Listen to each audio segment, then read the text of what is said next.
Å, hei. Jeg liker lyst til å vite litt om elektro.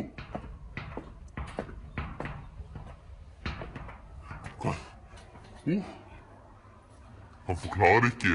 Kom her. Søker du til videregående utdanning? Jeg vet jo lyst. I Byrmo VGS så har du mange valgmuligheter. Som bygg, tipp, studiespesialisering og elektro.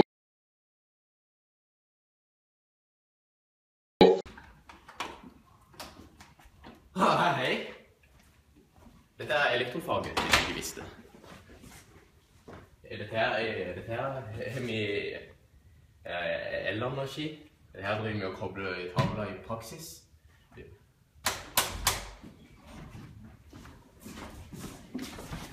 Å, hei. Ok.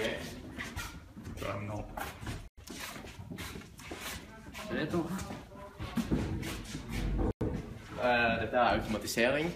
Her kommer vi i tavler og det.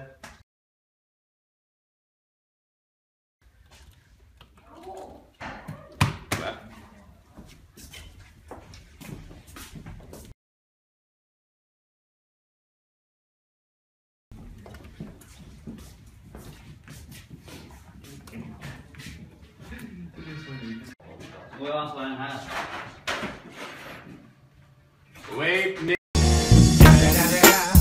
It's the motherfucking Eagle Double G. Snoop Dogg. You know I'm mobbing with the D.R.E.